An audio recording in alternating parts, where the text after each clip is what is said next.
Good morning to you, our audience.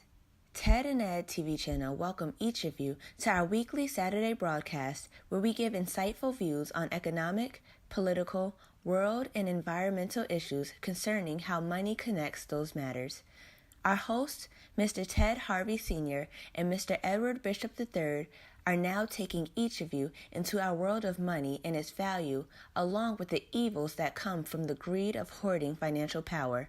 He that controls the gold controls the important decisions in this world. Hey, we are on the air. Welcome to all of you out there in our Ted and Ed TV channel land. And we're here and stuff on Saturday morning with Mr. Harvey and I. Ted's in Atlanta and I'm in Chicago. So we're moving around the country. I just left Atlanta. Now Ted's coming in. So hey, we're here. Good morning, Ted. How you doing? Good morning, man. I'm doing wonderful, man. I'm enjoying this weather here in Atlanta, man. It is nice. I mean, no humidity.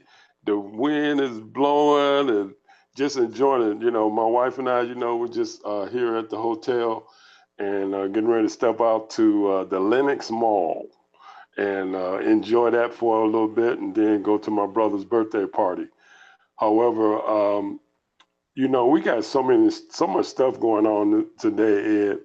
Of course, John McCain's funeral, a lot of people going to be speaking, to past presidents and what have you.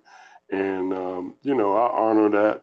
And, he served his country well for 60 years to the best that he could and what he thought was right. However, I had a lot of problems with John McCain, but when he stepped up, when that lady said that President Obama, at that time he was running as a president for the presidency, said that he was a Muslim. He cut her off. Took the mic from her, bro. Absolutely. He did that. And I have to admire him for that. That was a Ted, really actually what you just said was a turning point in that election and stuff. Yes, it was. It was a turning point because it brought the statue of Obama way up. It didn't do a lot to deter what McCain had done and everything, but it brought his stature and stuff way up that this man who was his opponent can defend him against some bull crap. That's right. That was going on and people were talking about it and everything and using it and stuff against him. And it took away a lot of negativism that Obama and stuff had during that election. It was a man, if that was any one point in that election in 2008, man, that was it. I agree. What he did there. What he did. And I'm pretty sure that is probably something that Obama would be talking about while he's eulogizing him and stuff today at his funeral. That even though they were on opposite ends and they fought like cats and dogs, but when it came to defending and stuff and untruth about a person and stuff, something that denigrates him down to almost nothing, because that's what they were trying to do. They were trying to take Obama way down to treat him just like a terrorist, a person and stuff who was involved in that 9/11 crisis and all that. He's involved in that group. And for him to come forth and say that he wasn't, that what they were saying is not true, that he is an American, it took a lot, man. I'm pretty sure it took a lot from him, and his morality and stuff at that time was just unbelievable. Yeah, and my hat's off to him. And another thing that's going to be going on, and I think it starts next week, this coming week, I guess, the Supreme Court hearings. That's coming up. Kavanaugh. And a whole lot of stuff is going against this guy, man. He's written all kinds of things, how much you can't bring the president and arrest him or bring him to court or anything like that, or, he's above a lot of things. And they're showing that he's not who he says he really is, because his writings are revealing that. And a lot of people going to question him, and you got even former White House aide or You have John Dean that's going to be speaking against him, you know, and that's going to be pretty prevalent as far as his confirmation in my mind. However, you know, if they bring it through before the election, the man's going to be, it don't matter what anybody says, really, he's just going to get approved. There was something, Ted, that happened last week also that I don't know what the significance and stuff of this was, but you know, they're in the Senate and stuff. The Democrats who are in a minority, they started really dragging their feet and stuff on and using all the procedures and stuff to keep these federal judgeships from everything from going through the Senate to be confirmed. And last week, something happened, man, that was surprising and stuff. I don't know if this has something to do with what's going to happen with Kavanaugh or not, but Schumer and McConnell got together and they fast-tracked almost 15 or 25 federal judges and stuff through the Senate. And yeah, it took a lot. Well, it took me and a few other people by surprise that that Schumer had done that. It was something that we don't understand what happened, but there was a deal and stuff made between him and McConnell for something. And I don't think that Schumer just gave up all of that for nothing. So I don't know if what they did, they are not talking about it.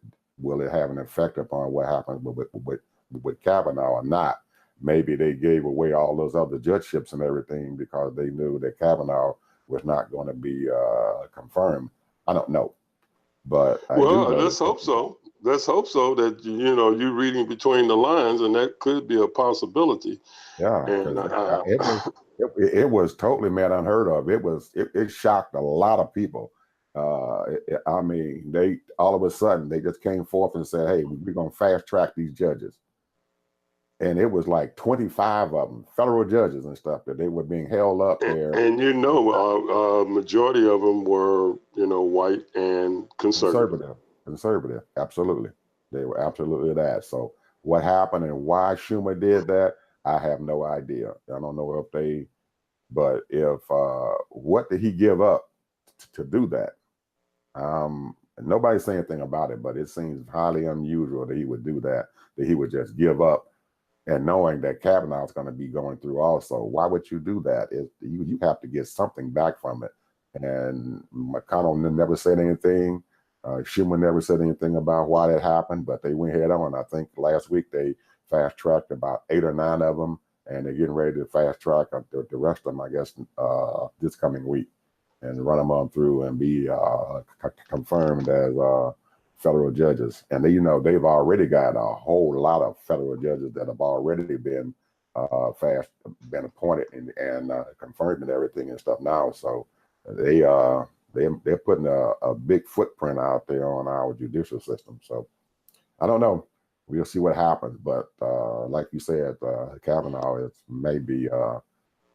a very toxic individual and stuff out there on the Supreme Court. And to have him there sitting on that bench is probably a slap in all of our faces. Well, yeah, it will be. And so we'll see. But it's going to be entertaining, for those of us who like to really look at that kind of stuff. And I love it. I'll sit there and I'll watch all of it, pretty much of it, just to, get the gist and the feeling of what the people are thinking, or when I say people, I'm talking about the senators and people that are being addressing this guy. Mm-hmm. Hey, one of the things, man, that piqued it was a couple of business things that piqued my interest. Coke adds coffee to his drinks mix. They made the largest acquisition. What was that? What, $2.9 billion, something like that? $5.1 billion for a British coffee company, shop chain. And I tell you, Coke is really trying to move up, because this thing has, like, I don't know how many chains across the country, across the world, and I guess they're trying to give Starbucks some competition. However, Starbucks got something like 27,000 cafes around the world. So they got a long way to go, because this particular chain only has about 3,800, and they got about 2,500 in UK. So Coca-Cola is changing their style, because I'm thinking that, a lot of them are trying to get out of these sweet drinks. A lot of these places, because the people are really cutting back on all of these soft drink sodas, Coca-Cola, and they'll still have that brand. However, a lot of people are, want sugarless drinks, something that's more healthier, because there's too much sugar, man, in this stuff, man. This stuff is unhealthy.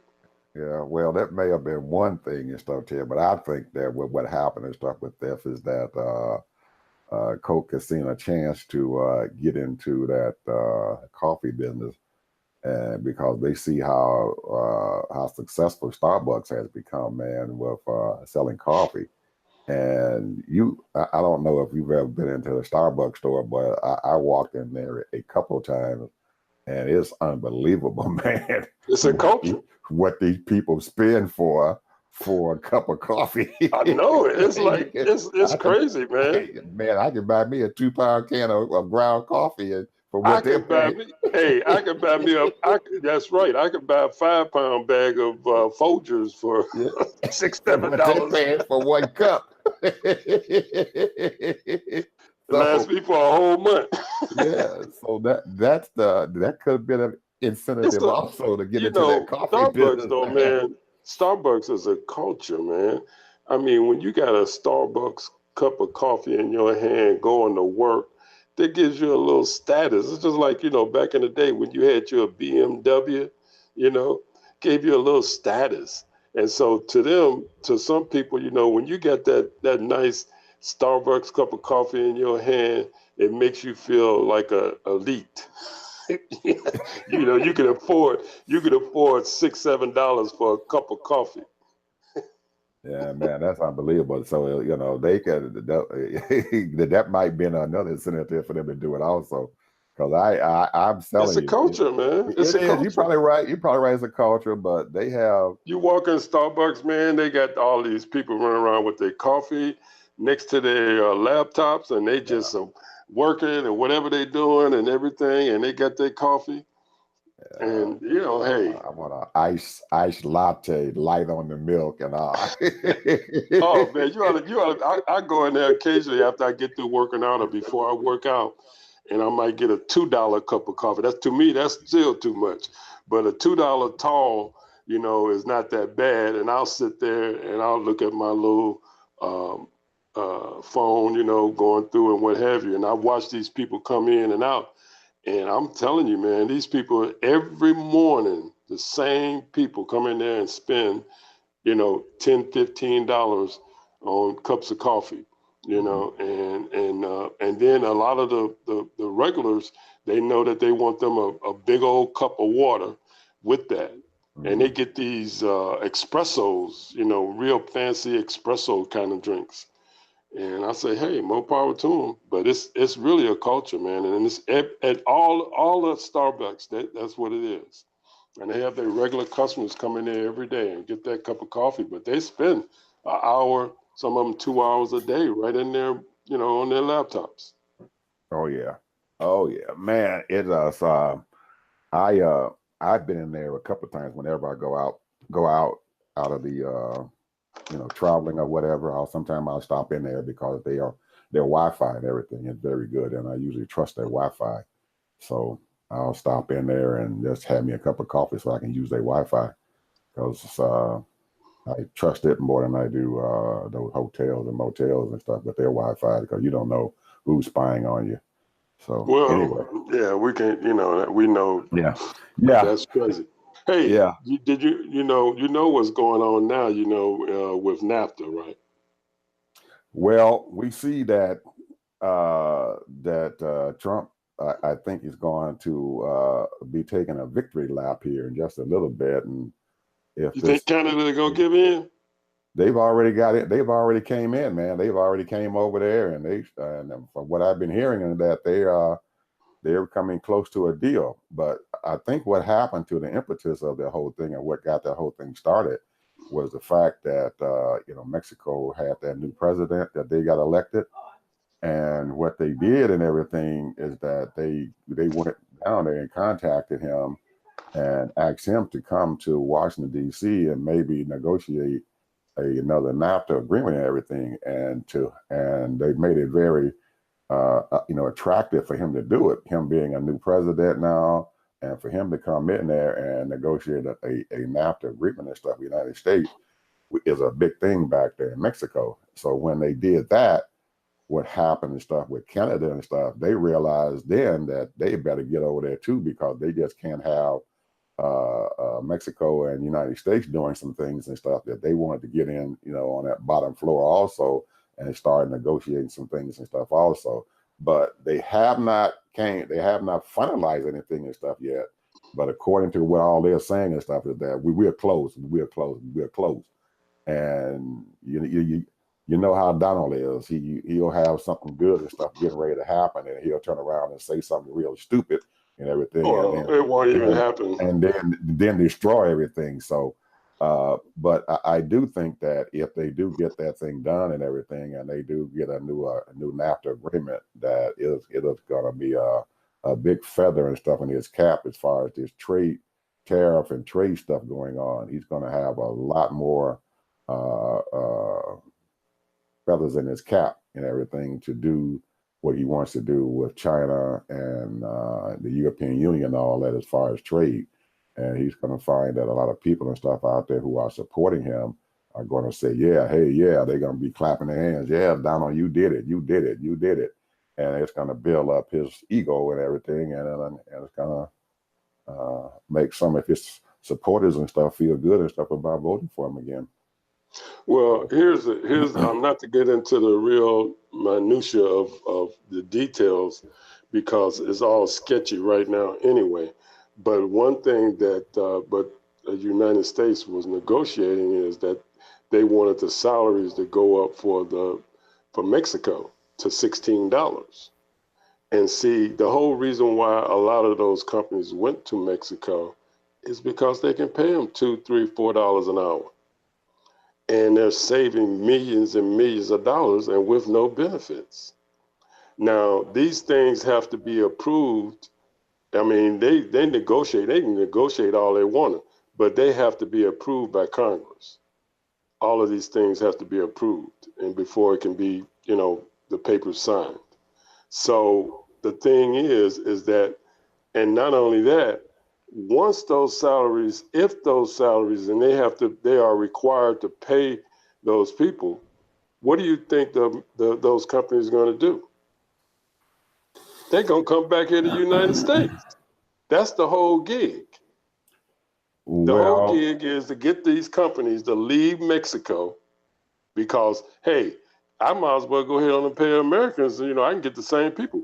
But now this is what they say. Now, I don't know how true this is, but they said that their educational system is extremely good as far as all these tech things, high tech and all of that. These Mexicans, they've been trained and they know all of these different in and out as far as mechanics and all of that kind of stuff.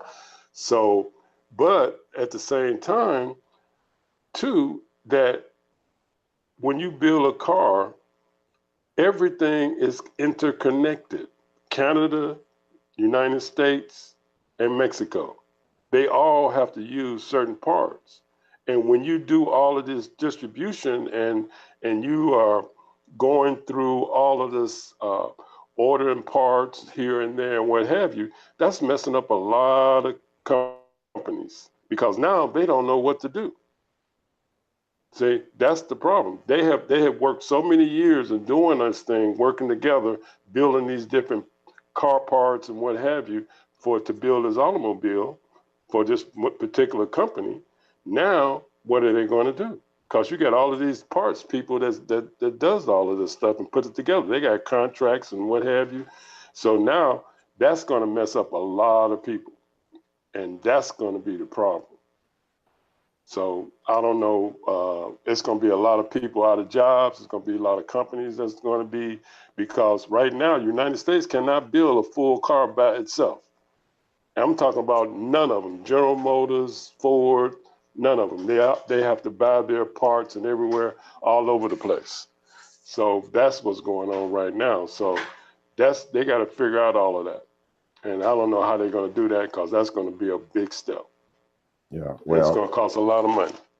Well, that's one step in that whole thing about those cars and stuff and everything. So with this whole trade thing and stuff and everything, you've got to include, the food and stuff and the soybeans and stuff that they're shipping and stuff there back and forth, across these borders and stuff and everything. So there's a lot of things going on, and that may have been also the reason and stuff why they're saying that, well, we're getting close, we're negotiating, but we're getting close. And they have not finalized anything, because you would have thought by now, with all of them talking to each other and stuff and everything, and they understand what they're going on, they've already had a NAFTA agreement already. So I don't know if it takes, a week or two and everything, or a month and everything to finalize a new agreement. I don't know, but we'll have to see what's coming down. Hopefully it'll turn out to be okay. But, these unions and stuff, man, they are really, really, really fighting this NAFTA stuff. And I guess when Trump decided to end that agreement and stuff, a lot of the unions and stuff are very happy about it. And I have no idea yet, because I haven't did any research as to what the unions and stuff feel and why they felt, even when Clinton and stuff enacted that NAFTA agreement and stuff way back in the 1990s and stuff, that well, you know who really kicked that off, don't you? That was the Bush family. Well, that was the Bush administration. Yeah. Bush, that was the agreement. Yeah, that was the agreement.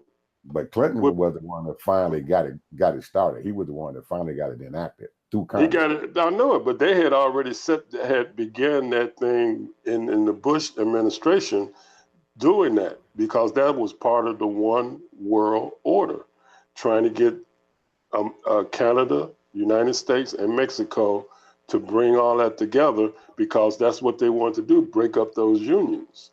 And that's right now, the unions right now is under 10%. So now you say that the unions are all happy, but they might be all happy, but what company or corporations is going to pay, a living wage? I'm not, you remember, what I'm talking about, because right now, they're paying these auto workers now. I mean, in some of these foreign corporations that's over here, $15, $16 an hour. When General Motors and Ford and all of them paying $25, $30 an hour. Some of them $50 an hour, Ted, depending on how long you've been there. Yeah. So who's gonna pay those salaries?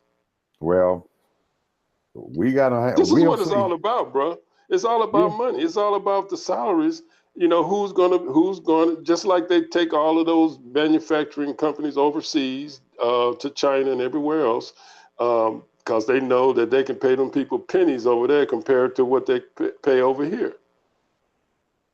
That's what it's all about. It's all about the money. Anyway, the deficit for Mexico, the United States has a deficit on trade, $68 billion. Man, that's a drop in the bucket there. That's some pennies. Thank you. Thank you. Thank you. Because China is, they running into 200 billion. More than that. So that's creating a big mess and stuff for us and stuff down here. I want to change the tune here, Ted, just a little bit and talk and just touch on something that I think we kind of skimmed over it a little bit and stuff on Wednesday. Prisoner strike. Yeah. That's a sad thing, man, going on now. Yeah, man, they still going on and they still following through with it. You're not hearing a lot about it and everything and what's going on, but I would certainly like to hear something about why they are doing this, some more details on why they're doing it, and what's going on and stuff with it. So before Prison Wednesday, condition, bro. That's all yeah, it I is. know. It's prison condition. Well, that and they got to be a lot more and stuff and everything and stuff to it also. So their conditions and stuff have been bad for a long, long time. And you Well, they got fed up and they're using them. They're using them as workers, man. I mean, these are legitimate jobs that these people are doing, and they're not paying them. And this is their what okay, I'm glad I'm out there and I'm working, I'm doing something, I'm making myself useful, I'm not in the cell, but you only gonna pay me 50 cents a day? That's the problem. These people are making pennies a day. I'm serious. And a lot of them are doing work for a lot of major corporations. I mean, they even doing customer service, man. well, my point in everything to this whole thing is that I'm I'm very active and stuff out there as far as reading things and what's going on, but there's got to be something else that people need to talk about and to make sure that that when they are speaking and stuff, somebody is listening so they can get something for having them to go on strike and to do all this stuff and everything. What is anything going to come from this? Are people going to start listening, or is the message going to get to the right people and everything, and that some change and stuff will be made? Well, That's not with this that's administration, what bro. Not with this administration. that's what I'm trying to say. Is there any kind of pressure and stuff other than what they're doing? Because if you don't hear about what they're doing and hear about their grievances and everything, that what's happening and stuff out there, and people don't start getting out there and articulating that stuff so they can get someone out there to start listening to what they're doing, then the strike means nothing, because you're not only thing you've done is that you struck and everything, and you went through some real hard times, and then after the hard times and stuff, the strike ends and stuff. Are you going to get anything and stuff for it? Is anybody going to listen or put some pressure and stuff from the outside on these people and stuff who are inside these prisons and stuff, who are running these prisons? Hey, don't nobody care, man. Don't nobody care. That's my point. Don't nobody care. Don't nobody care, because you don't hear it on the news. You don't, it's very little written about it. I caught the story in some off-brand newspaper or article, and I tell you, I mean, there are a number of articles that's out there, telling people about it, but it's almost like, we have subconsciously sort of kind of said, well, if you do the crime, you got to do the time. And whether it's hard or soft, you got to do it. So, and that's my point that I was trying to make. No one is really out there, and what's going to happen. I would hate to see those guys, because I know that there are some bad things and stuff going on inside those prisons and stuff. Ooh, man, we just don't know, man. It is horrible what the treatment that they're giving them, and maybe there can be a comparison and stuff made to the fact that you can get some serious jail time if you starve a dog and you throw them in a cage or whatever. Oh, you just touched on a touchy subject, bro. We're taking these people, these human beings, man, and locking them up. Wait a minute. Let me interrupt you for 1 second. I just read an article this morning. $62 billion Americans spend on their pets. 62 billion, more than $62 billion. Now, this is getting ridiculous. $62 billion for a dog and a cat. They love their dog, man. and hey, I mean, when I say love, I've had several dogs, but I'm telling you right now, the human condition in so many ways. You know, I'm in here in Atlanta right now, and where I'm at is Buckhead. I walk by the what you call your train station, Metro or Mata. Man, I saw so many homeless people. It was ridiculous. Oh, that's just the tip of the iceberg, Ted. I know, and this is supposed to be one of the cream of the crops areas, and you know, somewhere down the line, man, we got our priorities wrong, man. You know, we got our priorities. They moved there into Buckhead because the panhandling in Buckhead is a lot better because they can get a $20 bill from somebody walking down the street. So that's why they moved up there, because in the city of Atlanta, the city and stuff, they find these homeless communities and everything, and they tear them down. They bring the city workers and stuff in there, and they tear down their stuff, and they put all their clothes and everything into a big pile and run them away. But they found ways and stuff to panhandle and stuff up there in Buckhead, you know, to get on the Mata train and sit up there and hold their hand out, and because they know the people there got money, and then they get back on the train and stuff and go back to where their home and stuff is, and most of it is around downtown Atlanta and stuff, around the bus stations. You go down around the Greyhound bus station there in Atlanta, buddy, you're gonna find so many homeless people down there, man. It's almost unbelievable. America's lost its heart, man. I mean, I don't know, man. You know, that's just my opinion. You know, like you're gonna spend $62 billion for some dogs and cats. You know. And then you turn around and you increase the defense budget, which they don't even need no more money, to over 700 billion. And I know they're spending about $1 trillion. And you got water systems that needs to be renewed. You know, we still haven't fixed the Flint situation. You got New York. Pipeline is so dilapidated, you know, they're drinking dirty water. Chicago, LA, all over the country.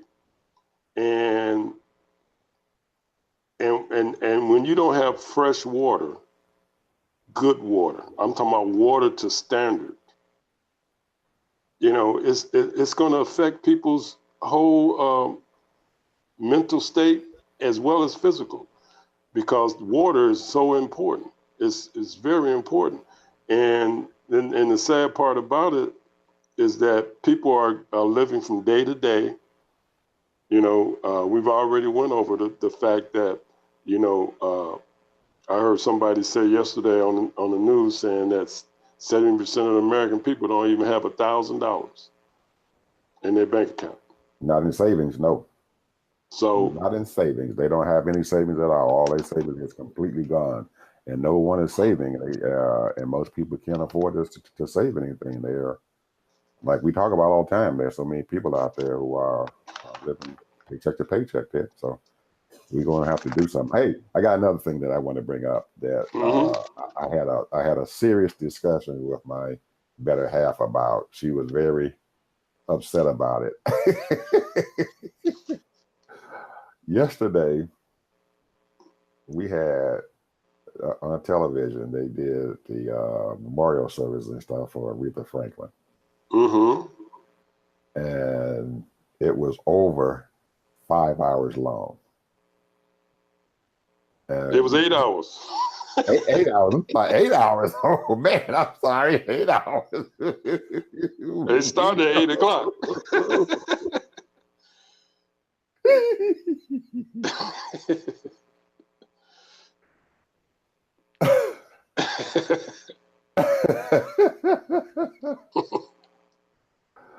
I have to, you know, I didn't say a whole lot to my wife and stuff about it and everything. Well, you know, somebody would have, but eight, I thought 5 hours was too long. 8. Yep. I know that Aretha was,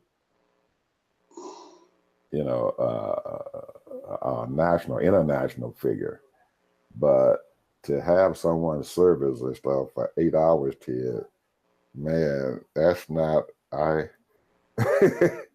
That is ridiculous. I think that's my opinion. I'm not. Right, You right. know, I And you don't have. know, she made her funeral public. There are a lot of people, you know, famous people make their funerals private. Family, very, very close friends, and that's it.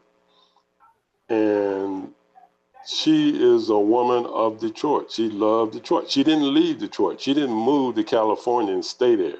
She might have moved to California for a little bit and maybe stayed there, you know, whatever, but she lived in Detroit. And what's in my mind, and the reason why, you know, maybe that was her request before she passed away, that she wanted to celebrate her funeral with her beloved Detroitians, and they showed out. I didn't watch maybe a couple of minutes of it, you know, because I did my grieving and what have you, and respects. However, I don't particularly like funerals, so therefore I don't really, you know. So, but what I'm saying is though, she was honored, and I think that's the main thing, and she was due the honor that she had gotten. Not You 8 hours. Not, I ain't got nothing not to eight say about hours. that. Ted. I Not ain't eight got nothing to say hours. about that. But I'm saying that she, you know, yeah, you're right. She is very high, but not 8 hours. Ted. 5 hours was too long. 8 hours is ridiculous. That's too long. It hey, is too long. I got you. I got you. Yeah. Okay. But So I look just at wanted here. to Look at go here. ahead. Wall Go ahead. Street. Wall Street got Musk versus Musk. What? Musk versus Moss. Ain't that the guy's name? Your boy Eli Moss? Oh, Moss. Yeah. Yeah, Eli Moss. Yeah. Go ahead. Well, he is battling against himself because he's trying to do so many things. He's trying to go up into space.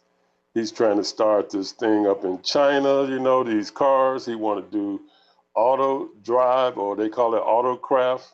And he's just trying to do so many things. Don't forget You the know. tunnels.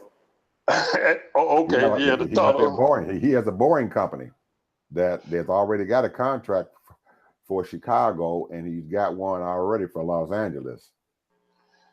Build a tunnel. And then he also want to do solar power. Yeah. He's already got those ships, those spaceships and stuff going up there now, taking satellites up there and dropping them off in space. And here's the thing. It's a lot of stuff I want to do.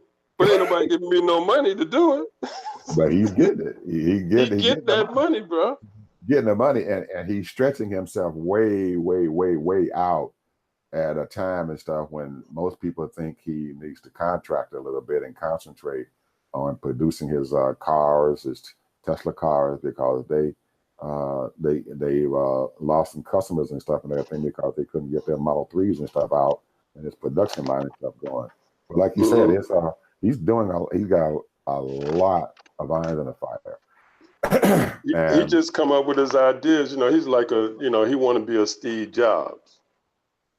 You know, well, he's far past Steve Jobs now as far as doing something, because Steve concentrated on certain things and he made sure that what he built was perfect. You know, when he put out the AirPods and stuff back when he was still alive, and when he first built that iPhone, he concentrated on that one product to make sure it was the best.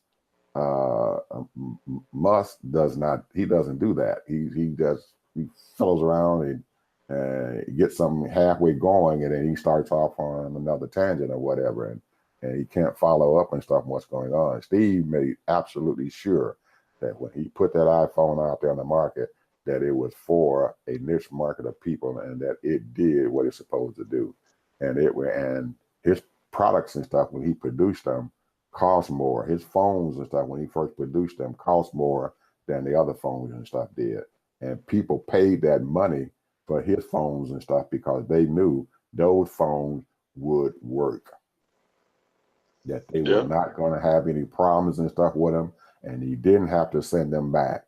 and you didn't have to take them and have a warranty agreement and stuff on them because his stuff was going to work, and people paid money for it. And the cost, and you see now the part Apple set the marketing and stuff and everything for the cost of phone. They the first company to put out $1,000 phone last year.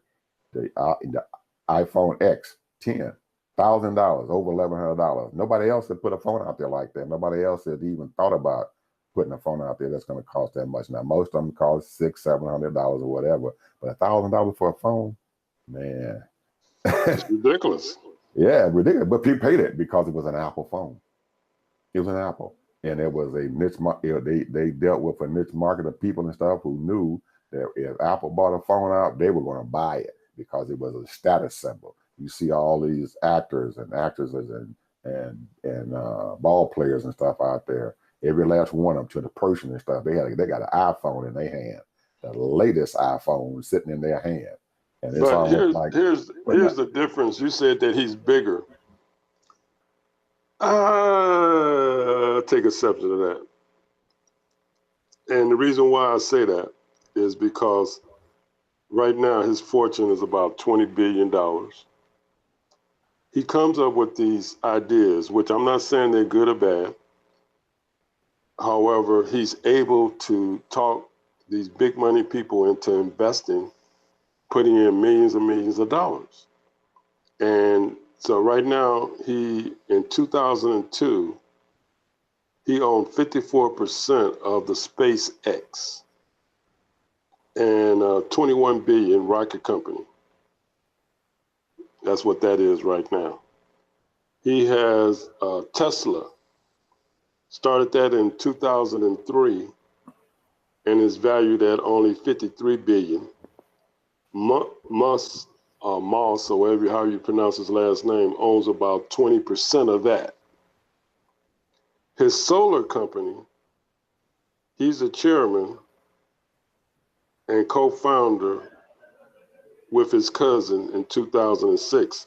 They have no value to that right now, but I'm sure it's probably worth a few millions or even a couple of billion. But the bottom line is, he comes up with these ideas and he's able to get this money. Now, whether his money is coming from and who's investing, that's hard to do. You have to do some research and digging on that. It could be some Russian oligarchs. It could be some, all kinds of oligarchs. We have, the Koch brothers. You got all kinds of people in the United States that's billionaires, and they'll chunk in $500 million if he go public. And then every something get everybody all riled up, and then what they do is they buy the stock, and then they get their money back. And that's it. Because the stock, his original stock started at $17, Ed, when he went public. $17 a share, and then it went up as high as what? $200 something, didn't it? No. 300. No. We're going to have to quantify his power and what's going on and what he's doing. If he had that kind of power that you were talking about and doing all that stuff, why couldn't he take his company back private? Michael Dell did it. He took his company. It'll still be worth almost $500 billion. But he could not get his company private like he wanted to. He had a reason for wanting to take that company private because he didn't like those stockholders and stuff telling him what he had to do and how much time he should spend, or him voicing his opinion about some things and whatever and have to take it back. He did something and stuff out there. He said something out there in public and they jumped all over and stuff about it. He had to take it back. If he is that strong and that powerful, he would have to take that back. If he wanted to take his company private and stuff and everything, he should be able to do it. And that's because he got it all sold off. I gave you the idea and stuff from Michael Dell. He took his company back and made it private. And now, after 5 years and stuff of being a private company again, he's taking it back out there and making it public again. After he bought EMC or whatever, he paid a hefty price and stuff to buy them. I think something like $74-75 billion he paid for EMC. and he brought them under the umbrella of the Dell company and everything and stuff now, and he's got them. And I'm pretty sure that company is probably worth over, hundreds of billions of dollars and stuff right now. So he's trying to take them back public again. Why he took them private? He wanted to do it. Musk can't do that. He doesn't have that power. He can't do that. So he's not that. He's got some renegade shareholders, bro. He got renegade shareholders that want to take control. And they're gonna take control if he don't get his act together. They're gonna take control, and he is no longer gonna be able to do anything at all. They are going to take control of his company, and he doesn't have that power and stuff to stop that, because his mind and stuff and everything. If you read about him and what he thinks about it, what he doesn't think like normal people do. He doesn't think that he needs a lot of sleep. When you look at him and everything, he probably gets maybe 4 hours of sleep, and he up at night and start roaming around trying to put things. Hey man, we don't get a lot of sleep, so what? But you get 8 hours and stuff, Ted, during the day. You sleep at night and then you go and nap out and do all that. He doesn't nap out. He gets a little 4 hours and that's it. He doesn't worry about it. Your body cannot function unless if you don't get at least 8 hours of sleep. Yeah, I'm gonna tell you, this is the whole scheme of the thing, man. It's a lot of us come up with many ideas and things that will work and things that won't work. This man has convinced money people to support or capitalize his ideas. And he makes money off of it in turn, because he would give up 20% or 30% or 40% of the business, for bringing these big people in here, and he sells them on these ideas. And you know where I'm going with this, because the fact is there are a lot of Black and brown people, especially Black people, that have great ideas, have come up with great ideas, but they can't get the capital to make it click. Now, the Bible tells us that there's nothing new under the sun. So therefore, a lot of stuff is just being new and improved. Repetition, it's repetition all over the place when it comes to, the marketplace. And in order for, we seen it, like look at P. Diddy and Jay-Z, their style and clothes has always been around, but when they came out with their stuff, it wasn't nothing really new or nothing, but they put their name on it, so it made it look cool. So that was in the fashion market. But there's all kinds of little things where people can come. Solar has been around for a long time. That's why he's jumping on solar. He's gonna see if he can do it cheaper. Why do you think? Now this is the game that I think that he's playing. He's mostly into batteries. But think about this. This is the game he's playing. He's taking a whole manufacturing company over to China. He's talking about solar. Where do you think a lot of that solar stuff coming from? Right now, it's coming from China. They have manufacturing companies over there. So therefore, that's his whole niche. He said, okay, we're going to bring some cars over there and build them for you, because last year he sold over 17,000 of his Teslas over there. So that's his game plan. He's going to use China, network with them, get in there with that solar business, and bring that stuff over here. Whatever works, Ted. That's what I'm saying. But the opportunities, bro, that's what I'm saying. Whatever works and stuff for him. And you trying to enter into this thing of, like we had on Wednesday, arguing about this stuff about we ain't did this, we ain't did that. I'm tired of complaining about what they did. I want to be able to figure out some kind of way, Ted, just like we talked earlier about how these companies and stuff and everything can partner and stuff with different rental companies or whatever, people who own property, so the employees can stay there. We need to have some ideas and stuff in our community and stuff that we need to come up with and everything, other than marketing, media, or entertainment or clothes or something like that, something else that we can manufacture, or come up with an idea about having the fanciest shoes and stuff out there.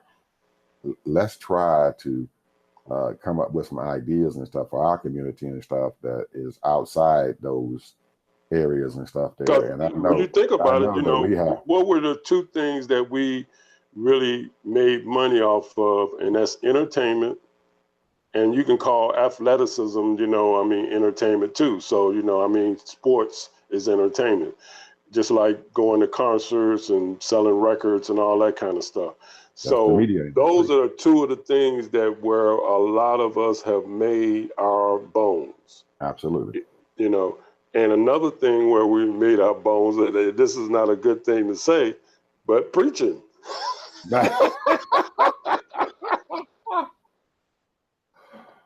Think about it. I mean, you got more rich preachers, man, than you got Carter's got pills. I mean, seriously. But I consider some of them parasites, Ted. I really do. It's sad for me to say that, but I consider them parasites. Some of them parasites because they're living off of poor people's miseries. It is, and it's a horrible thing to do and everything that they would do that, because if I'm sitting there in church and I'm asking people for their pennies, nickels, and dimes, and they don't have anything at all, they can't even eat, they can't buy their medicine, I don't feel right, taking their money. I'm gonna figure out some kind of way and stuff to take care of my flock, my congregation, to come in there and have people to come in to help them to improve upon their lives. Well, think about this, Ed, what you're saying, what you just said. It's a lot of ministers are trying to do that, but what you was asking for is a solution. And a lot of these people's solutions is bringing in insurance people, bringing in these direct marketing people in, and bringing in all kinds of, I wouldn't call them scams, but, when you have, selling products, on the internet and that kind of thing to help people, be an entrepreneur. That wasn't what I was talking about. That wasn't what I was getting to. That wasn't what I was getting to. I was getting to improving my congregations and stuff lives, and if that's bringing, getting them the services and stuff that's available and stuff out there for them. A lot of people and stuff who are in there, whether they're seniors or they're young people and stuff, that there's a process and stuff in which they can. You're talking about tax dollars? Tax dollars, or getting grants or whatever and stuff from people and stuff. There are organizations out there who give grants to people to do some things. A lot of the older people and stuff want to stay in their homes, Ted. They don't want to be thrown into a nursing home where they're sitting up in there. Man, I would. The reason why I'm up here in Chicago and stuff now, my wife's uncle is in a nursing home. Man, they cut his foot off. He doesn't have a foot, and nobody was there to take care of him. His feet had surgery and stuff on his foot before they cut it off, and he was letting it heal. It takes, when you're diabetic, it takes a long time for anything, for a sore or anything to heal and stuff on your body, and nobody took care of his wound and stuff, and it caused an infection and stuff in his foot, and they had to cut his foot off, and which was unnecessary, and because those services and stuff are there and stuff for people who ask for them, who can able to get them, but he couldn't, and now he doesn't have his leg. So it's, but those are things I'm talking about. Well, that right there is a lot. The leader of the flock, Ed, I didn't mean to cut you off, but the leader of the flock should be playing the political game, going to these congressmen, going to these state representatives, finding out what can you do for my community, not just when they want your vote. You need to be talking to them way before, and when they're in office. And even after you done voted for them, you need to be out there. On there, beating them upside the head. And like you said, that right there to me is the main thing that they're not doing, holding them accountable, making sure those funds, and telling them, because see, they have people that's working for them that can come directly to them and say, hey, okay, here's some funds that you can get to help your flock. Mm-hmm. Here's some things you can do to help your flock to improve themselves. So if you got people out there that's working and everything, and like we know, like we said, $15 an hour is not enough money for people to live off of. So they're going to need some assistance. And that means tax dollars. I mean, they're giving tax dollars away to all kinds of people. There's so many nonprofit organizations, it's ridiculous. And they ain't all black. There are a lot of them. Most of them is white. So getting back to what you were talking about, you know, the business of being a preacher in our community to make money. It's okay. Well, man. I'm not going. You know, hey, that's on God right there. That's God's business there. Yeah. They want to play with God. That's their business. Absolutely. Oh, one other thing here we got to talk about here before we have to get off here, Ted. We're getting close to the end here and everything. I want to go back here to this midterm that. Woo! This is gonna be hot. It is getting to a point, you know, and every year we talk about, man, this is the most important election that you can This is. Well, if there ever was, this is it, man. This is it, bro. A lot at stake and stuff now, Ted, and everything. And we have, as a community, as an urban community, we have a lot of positive things going on and stuff out there. You got three African Americans who are running for governorships and states. That I'm proud of especially in the South, man, we got to be proud of it, and we have to support them no matter what. And I heard you tell on Wednesday, man, I'm gonna have to get out there and phone bank. But Ted, I'm holding you to that. Get out there, man, and do something. I'm calling them Monday morning. I'm calling them Monday morning and saying, what can I do? I mean, I can't be knocking on no doors, but I'll get on the phone. Don't say what you can do. You go down there and say, all right, I'm here. I'm ready to work. Hey, Ted, I'm telling you, boss. When Obama, when Barack was there, man, I went and said, hey, I didn't say, ask them, well, what can I do or whatever, because you don't get the kind of resources you can if you just ask them, well, what can I do? They're going to throw you out there, any old thing. But hey, out there and you do.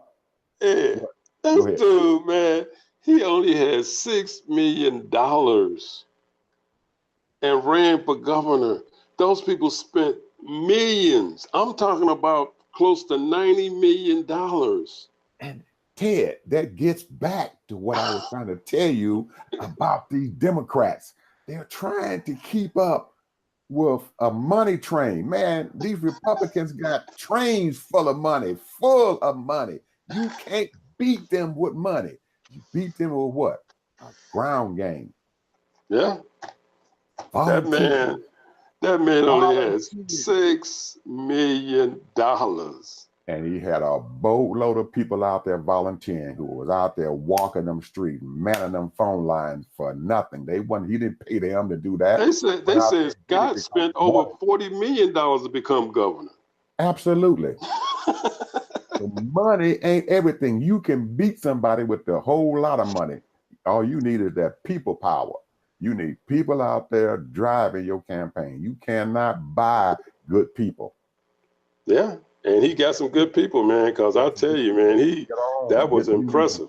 You got to go. And he needs to keep on doing it. And Bill out there, and just like you out there talking about you get on the phone bank, when you start on that, get on that phone, start telling people about Andrew Gillum, first thing you want to ask them, so whatever you can do, whatever you contribute. If you don't do nothing but walk down the street and tell your neighbor to vote for him, or you in your block, start a block club, do anything you can and stuff to build up or whatever and create a movement and stuff down there to get this man done. Because I guarantee you, brother, them Republicans are going to dump some money into that daggone election down there in Florida. Oh, yeah, because Florida's a big state, bro. Florida is one of the major states because 45 only won it by 1%. They are a battleground state. Yeah. And they have to have it anytime because after this election's over, 2020 coming up, and it's a battleground. If your party holds the governorship and everything, you got a real good chance and stuff of winning in that state if your party holds their governorship. If you don't hold their governorship, you got a real uphill battle. But if you control that governorship, man, you got 2 or 3 steps against anybody out there who's running and stuff for office, especially those national offices. So Yeah.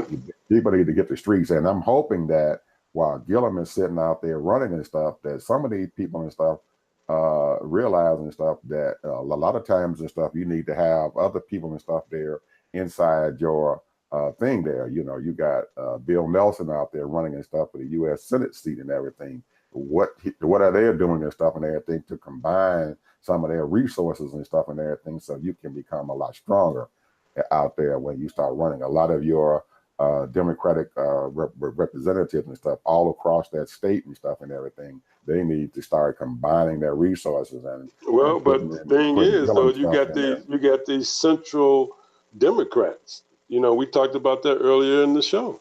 Yeah, I know. He's coming from a different whole new. His whole thing is he's right up front what he wants.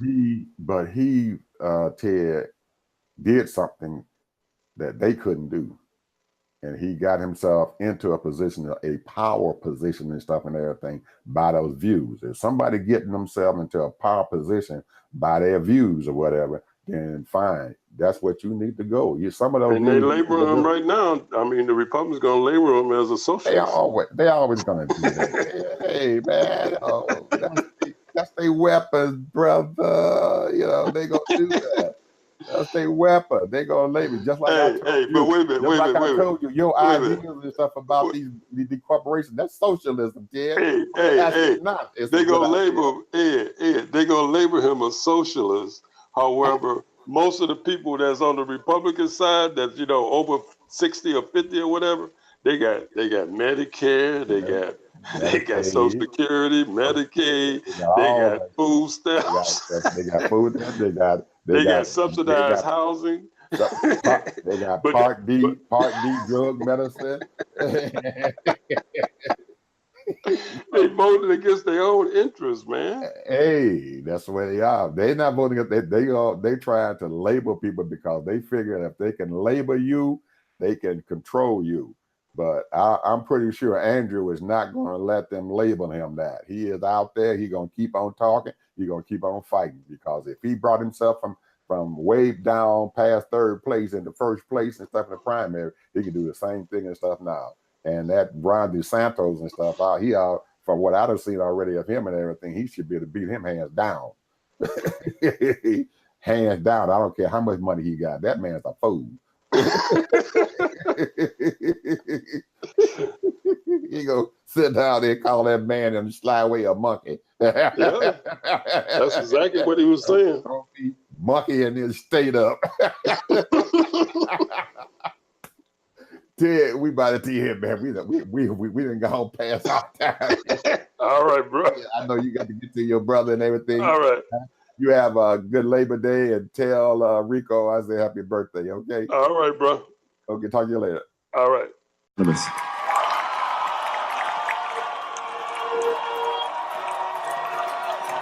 Hey baby, what you trying to do? Spent the night just trying to find you. You the hottest one under the sun, and I'm under your spell. We stuck just like glue. You ain't got the free crib, oh well. You ain't making head to the hotel. Whatever we do, just don't tell. I don't need anybody all on my coattail. I feel your energy and I ain't trying to fight it. Your vibe is way too exciting. I know I'm who you wanna ride with. Don't fake it, I know that you like it. It's more than just emotions. I get more emotions. All you gotta do is focus, not what you used to, but you like it. But you like it. Ooh, yeah. I've been out here looking for you. Just something special, man. Get up on my roller coaster, get inside my aeroplane. I can take you places, baby, places you